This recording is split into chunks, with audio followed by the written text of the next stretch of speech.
हाय दोस्तों, कैसे आप सब। एक बार फिर से आप लोगों का बहुत बहुत स्वागत है। दोस्तों आज की वीडियो में आपको बताऊंगा कि जब आपके घरों में टाइल्स लगती हैं तो टाइल्स लगने के दौरान आपको किन किन चीज़ों का ध्यान रखना चाहिए और किन किन स्टेप्स को फॉलो करवाना चाहिए। तो दोस्तों चलिए आज की वीडियो शुरू करते हैं।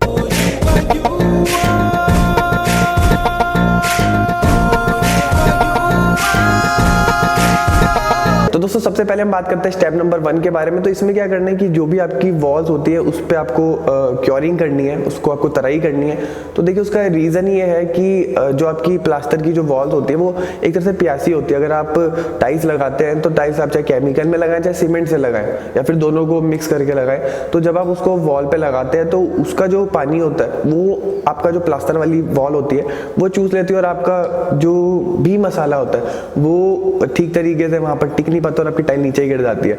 तो यही रीजन है कि आपकी जो दीवारें हैं उनको आपको एक तरह से पानी पिलाना है। फिर दोस्तों टिप नंबर 2 की बात करें तो देखिए इसमें जो भी आपकी टाइल्स होती है उसको आपको भिगोना पड़ता है। तो इसमें देखिए डिपेंड करता है, अगर आप सिरामिक टाइल्स लगा रहे हैं तो उसको आप जो है पानी में भिगो करके ही लगवाएं, और अगर आप विट्रिफाइड टाइल लगवा रहे हैं तो उसमें आपको जो है जो टाइल्स है उसको भिगोने की जरूरत नहीं है। फिर दोस्तों टिप नंबर 3 में आपको वहाँ का लेवल करना है इनफैक्ट, और जो आपकी फंटी होती है फंटी करके वहाँ पे उसको सोल में करके चेक करना है और उसके बाद जो टाइल्स को लगवाना शुरू करना है। अब दोस्तों मैं आपको कुछ और टिप्स देता हूँ जिससे कि आप जैसे आपकी टाइल्स लग रही हैं या फिर लग चुकी हैं तो आप किस तरीके से चेक कर सकते हैं। मतलब बेसिकली सुपरविजन की मैं आपको टिप्स देता हूँ कि आप लगी हुई टाइल को किस तरीके से चेक कर सकते हैं और किन किन चीज़ों का ध्यान रख सकते हैं। तो दोस्तों इसमें सबसे पहले बात करते हैं जॉइंट्स के बारे में। तो देखिए जो भी टाइल के जॉइंट्स होते हैं वो बिल्कुल स्ट्रेट एक ही लाइन में होने चाहिए। जैसे कि मान लिया 2 टाइल्स लगी हुई हैं फिर 2 टाइल्स लगी हुई हैं तो उसके जो जॉइंट्स हैं बिल्कुल स्ट्रेट जाने चाहिए। ऐसा नहीं है कि कुछ जॉइंट इधर जा रहा है कुछ जॉइंट इधर जा रहा है, और अगर ऐसा केस बन भी रहा है तो उसमें या तो लगाने वाले की गलती है या फिर उसमें जो टाइल्स है टाइल्स में जो है उसके साइज में गलती है। फिर दोस्तों इसी में ही जो है सेकंड टिप के बारे में बात करते हैं कि जो उसके पीछे जो भी मसाला लगता है, सीमेंट का लगाए या फिर उसमें केमिकल का लगाए, तो वो बहुत ही अच्छे तरीके से आपको लगाना है। क्योंकि देखिए एक्चुअल में क्या होता है कि मैं आपको सिंपल एक साइकोलॉजिकल वाइज बताता हूँ कि जैसे कि आप एक ब्रेड में आप जैम लगाते हैं तो आप ये चीज़ नोटिस भी करेंगे कि सपोज आपने 2 ब्रेड में जैम लगाई और लगा करके खाई तो आप देखेंगे कि कॉर्नर्स पे जो हम इतनी जैम नहीं लगाते, जो हाथ है वो बीच में ज़्यादा चलते हैं, कॉर्नर्स पे नहीं चलते इतने। तो इसी तरीके से जो टाइल्स के ऊपर जब मसाला लगाने की बारी आती है तो बीच में तो कोई दिक्कत नहीं होती, जो भी आपके होलो रहता है या फिर जहाँ पे अंदर से खोखला रहता है तो वो कॉर्नर से ही जो है वो रहता है। तो आपको सबसे पहले जो है ये चीज़ चेक करनी है कि कॉर्नर्स पे जो है आपको ठक ठक करके देखना है कि कॉर्नर्स पे मसाला ठीक तरीके से भरा है कि नहीं भरा है। इनफैक्ट जब वो टाइल्स के ऊपर मसाला लगा भी रहा हो उस टाइम पे आपको ये चीज़ देखनी है कि वो कॉर्नर्स पे ठीक तरीके से मसाले को लगा रहा है कि नहीं लगा रहा है। दोस्तों बात करते हैं टिप नंबर 4 के बारे में। तो देखिए कुछ केसेस में क्या होता है कि हमारा कॉर्नर पड़ जाता है, ठीक है। अब जैसे मान लीजिए ये एल शेप में कॉर्नर पड़ गया तो हमारे पास अगर हम टाइल्स की टक्कर को दिखाते हैं तो दिखने में बहुत ही भद्दी लगती है।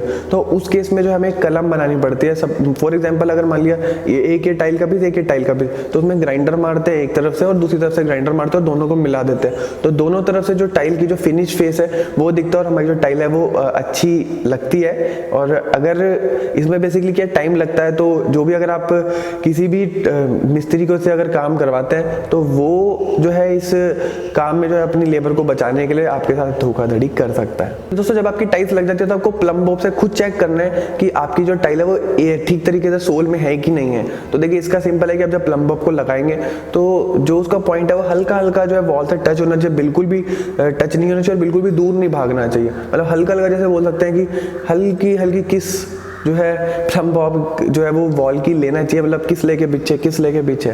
तो इस तरीके से आपको जो है चेक करना है और खुद ही चेक कर सकते हैं, कोई इतना बड़ा रॉकेट साइंस इसके पीछे नहीं है।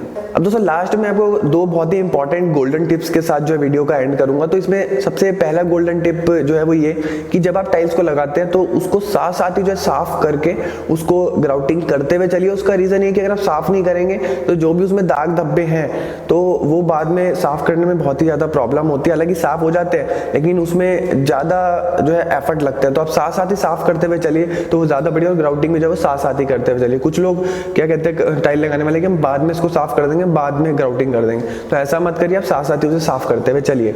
और सेकंड गोल्डन टिप ये है कि जब आप टाइल्स को लगाते हैं तो आप ठीक तरीके से देख लीजिए कि प्लम्बिंग के पॉइंट कहाँ पर है, क्योंकि अगर हल्की सी भी लापरवाही करी और प्लम्बिंग पॉइंट अगर उसने मिस कर दिया और उसके ऊपर टाइल लगा दी बिना कटिंग करे तो वो बहुत ही ज्यादा प्रॉब्लम क्रिएट कर जाती है। और सबसे फिर सेकंड नंबर बात करते हैं कि साइज के बारे में, कि जो आपके प्लम्बिंग के जो पॉइंट आते हैं, तो टाइल में क्या कटिंग होती है, तो cutting approx 1.5 inch by 1.5 inch से लेकर के 2 इंच बाय 2 इंच तक की ही काटनी चाहिए, क्योंकि अगर ज़्यादा बड़ी काटेंगे तो वो भी जो गड़बड़ है, तो वो अगर बाद में उसको कवर भी करेंगे तो वो थोड़ा सा दिखता है अगर हम ज़्यादा काटते हैं तो कटिंग का जो साइज़ है वो भी बहुत ही ज़्यादा बड़ा नहीं होना चाहिए। दोस्तों ये कुछ टिप्स है टाइल लगाने से रिलेटेड।